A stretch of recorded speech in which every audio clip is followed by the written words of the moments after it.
সেই পটলের ঝোল, আর কোনো তরকারি রান্না করিসনি? না, ঘরে কোনো সবজি আছে নাকি? কটা পটল ছিল, ওই আলুতে ঝোল করেছে।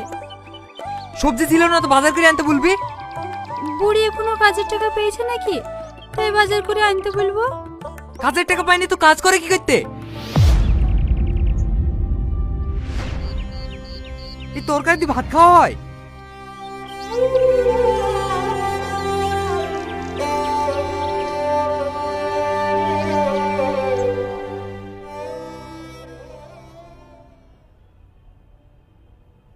খালামা, খালামা,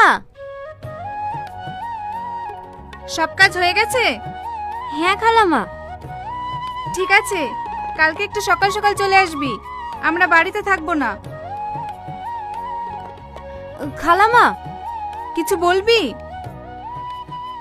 হ্যাঁ বলছিলাম, আমাকে যদি 2 মাসের টাকা অ্যাডভান্স দিতেন তাহলে খুব ভালো হতো।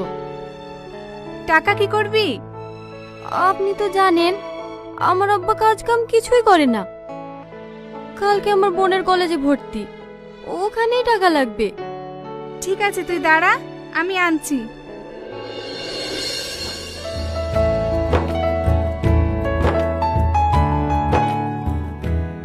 এই নে।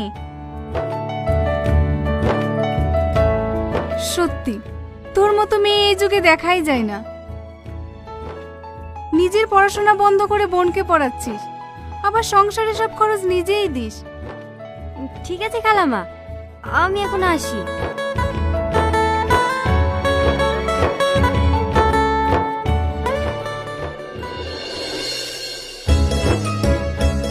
মা মা, আমি তোমার জন্য ওষুধ নিয়ে এসেছি, এই লাও।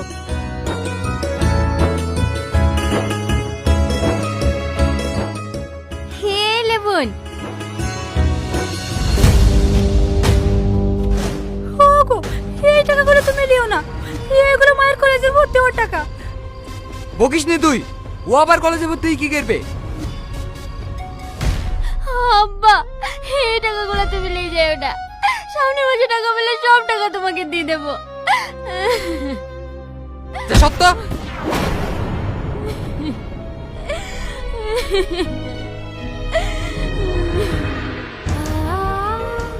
তুই কাঁদিস নি সাথী, আমি আর পড়াশোনা করবো না।